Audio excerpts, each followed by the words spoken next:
Fidèles de la télévision du futur, vous avez raté un bout de votre billet politique sur TV+. Voici pour vous une rétrospective de votre chronique politique de la semaine écoulée. Le deuxième Ali brise le pacte républicain. On dirait même brise l'unité nationale. Ali Akbar Onanga Yobeke, docteur en droit, enseignant à l'université Omar Bongo, ancien ambassadeur du Gabon en Arabie Saoudite, sous l'ère Omar Bongo, était un homme discret, voire effacé de la vie publique. Rares étaient des personnes qui pouvaient mettre un nom sur son visage. Voilà que depuis la cession d'Ali Bongo à la présidence de la République gabonaise, Ali Akbar Onanga connaît une ascension fulgurante de tout premier plan. Figurez-vous, du secrétariat général de la présidence de la République au secrétariat général du gouvernement. Mieux, il se révèle être aujourd'hui l'homme fort du Haut-Ogooué, au vu de ses sorties fracassantes dans cette province. On se souviendra de sa sortie à Franceville avec une formule d'un autre âge, je cite, « On ne peut pas faire du neuf avec du vieux ». Fin de citation. Un brûlot intergénérationnel. Mais Ali Akbar a oublié le proverbe du sage qui dit « Si jeunesse savait et si vieillesse pouvait ». Et aurait mieux fait, en cette circonstance, de se taire au vu des dégâts occasionnés par ces paroles-là. Pire encore, voilà une fois Ali Akbar a raté une autre occasion pour se taire. Le 30 novembre dernier, lors de la marche de soutien à Ali Bongo de Franceville, suite au débat national et même international sur le vrai faux acte de naissance d'Ali Bongo. En effet, au cours de cette marche, Ali Akbar Onanga a appelé à la constitution d'un front alto-gobéen pour défendre Ali Bongo, le fils du Haut-Ogooué, pas président de la République, ni fils du Gabon. Bien sûr que le Haut-Ogooué était connu comme faisant partie du Congo, mais là encore, au cours de cette marche, on y voyait des t-shirts, des banderoles avec le message « Touche pas à notre fils ». Loin d'être un appel des pédégistes, vous vous en rendez compte. Cet appel a serré des rangs derrière Ali Bongo Ondimba serait bienvenu si c'était du PDG. Mais Ali Akbar Onanga, dans ses dernières sorties, a fait plutôt un appel au peuple du Haut-Ogooué, brisant ainsi le pacte républicain, la cohésion et l'unité nationale. Des propos incendiaires, sectaires, tribalistes et extrêmement dangereux pour le vivre au mieux ensemble. Allah, Ali Akbar, qu'est-ce qui s'est passé dans ta tête bien pleine d'intello? Est-ce l'ivresse du pouvoir? Mais là, en voulant trop en faire, tu as gâté le ouais, comme disent les enfants. Ce qui a, d'ailleurs, pour le pouvoir émergent, constitué de manière proportionnelle des accusations de leurs adversaires politiques sur le repli identitaire. Et si ce n'est pas tirer une balle dans le pied du pouvoir émergent, ça y ressemble fort. Que celui qui touche à Ali Bongo Ondimba, il trouvera les Atorés sur son chemin. Et à tous de dire aïe aïe aïe.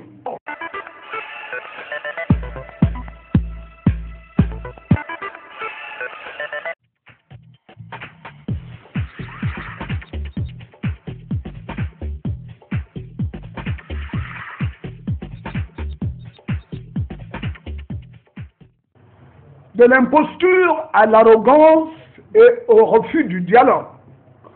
En arrivant au pouvoir en 2009, comme vient de le confirmer publiquement son ami Robert Bourgi, de manière peu orthodoxe, Ali avait l'occasion de démontrer à la face du monde et surtout à la face du Gabon qu'il avait des qualités d'un grand homme d'État dont il caressait le rêve depuis son enfance.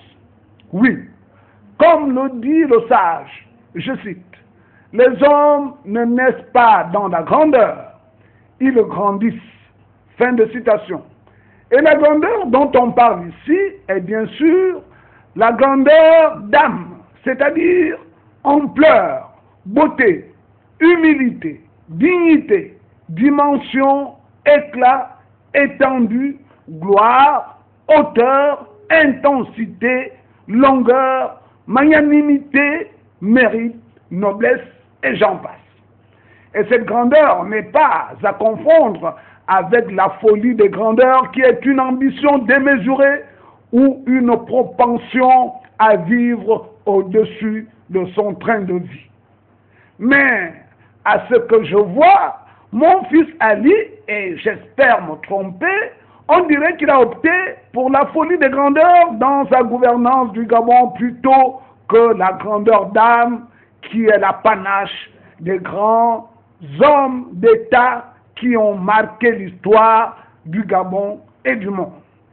L'ancien président de l'ex-Union soviétique et prix Nobel de la paix, Mikhail Gorbatchev, celui-là qui a permis l'ouverture démocratique de l'Union soviétique, amenant ainsi dans son pays le souffle de la liberté, car son peuple y aspirait. Oui, ce grand homme d'État, Mikhail Gorbatchev, aime à dire, je cite, « Quand les citoyens pensent, le Parlement et le gouvernement commencent à penser. » Fin de citation. Et Victor Hugo, de nous éclairer par ces paroles, je cite, « La pensée échappe toujours à qui tente de l'étouffer. Elle se fait insaisissable à la compulsion. Elle se réfugie d'une forme dans l'autre. Le flambeau rayonne. Si on l'éteint, si l'on l'engloutit dans les ténèbres, le flambeau devient une voix et l'on ne fait pas la nuit sur la parole. Si l'on met un bâillon à la bouche qui parle, la parole se change en lumière et l'on ne bâillonne pas la lumière. Fin de citation. Tout ça pour dire que l'attitude d'Ali de refuser le dialogue national inclusif que le peuple et les forces vives du Gabon appellent de tous leurs vœux me semble être une fuite en avant dangereuse pour le pays et pour les Gabonais.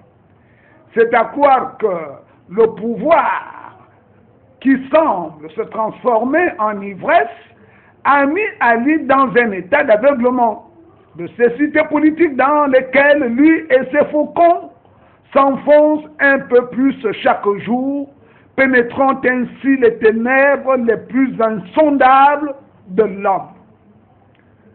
Et pourtant, mon fils Ali, dans ses allures d'apparat, lors des grandes rencontres internationales, mime l'homme d'État, et ça à la perfection, qui aime la démocratie et la justice, qui est proche des plus démunis. En ce moment-là, c'est le plus grand des républicains, parmi les républicains. Comment alors comprendre que dès qu'il foule le pied de la terre gabonaise, là, il devient le chantre de l'autocratie? Je dirais même, il semble opter pour l'anti-démocrate par ses attitudes. Et là, il se ferme à toute discussion au motif qu'il ne peut pas dialoguer avec des personnes qui violent délibérément les lois de la République. N'est-il pas aussi leur président? Question qui mérite réponse. Refuser le dialogue national, c'est refuser le débat contradictoire pacifique, comme en toute démocratie ou comme dans nos villages sous l'arbre à palabres. Cela nous laisse penser que mon fils Ali, est convaincu de sa pensée unique et de sa science à gouverner le Gabon sans l'avis des Gabonais, tel un monarque dont il ne s'est jamais déclaré, mais pourtant entouré de ses corps domestiques, comme le disait François Mitterrand. Mais Émile Chatier de nous rappeler, je cite, ce que j'appelle république, c'est plutôt une énergie résistante à l'esprit monarchique, d'ailleurs nécessaire partout. Fin de citation. Et oui, fort est de constater que le Gabon est désormais une monarchie, n'en déplaise au peuple et ceux qui ont fait d'Ali un roi. La lutte primordiale des pères fondateurs du Gabon pour accéder à la souveraineté internationale pour faire du Gabon une république est tombée dans les abîmes avec l'accession au pouvoir de la bande à Ali IX. Mais le maquis de Sade de nous rappeler, je cite, l'insurrection n'est point un état moral. Elle doit être pourtant l'état permanent d'une république. Fin de citation. Et au Gabon, c'est ce souffle insurrectionnel qui met actuellement en mouvement des Gabonais qui réclament leurs droits légitimes, c'est-à-dire leur argent, leur part du gâteau pour sortir de la grande pauvreté qui les tenaille en majorité, alors que le Gabon est un pays très très riche pour à peine 1 500 000 habitants. Ce n'est pas moi qui ai dit haut et fort sur tous les toits du monde que je ne serai heureux que quand les Gabonais seront heureux. C'est bien toi, mon fils Ali. Alors, quand on fait de si belles promesses au peuple gabonais, pourquoi s'étonner que ce peuple pacifique réclame ses droits par tous les moyens, même par une conférence nationale souveraine? Conférence nationale souveraine qui devrait être obligatoirement pacifique et inclusive de tous les acteurs politiques et de la société civile. De quoi mon fils Ali a-t-il peur? Parce que dire que je ne peux pas dialoguer avec des personnes qui violent délibérément les lois de la République, c'est comme si Ali se cachait derrière son petit doigt. Lol, comme disent mes petits-enfants. Ah, comme dit le sage, malheur à celui qui veut porter une charge trop lourde pour ses épaules. Car si la charge s'affaisse sur le dos jusqu'à le mettre au sol, j'imagine que le porteur d'illusion, le mystificateur qui s'est imposé à porter le dit fardeau, va forcément dire « Aïe, aïe, aïe !»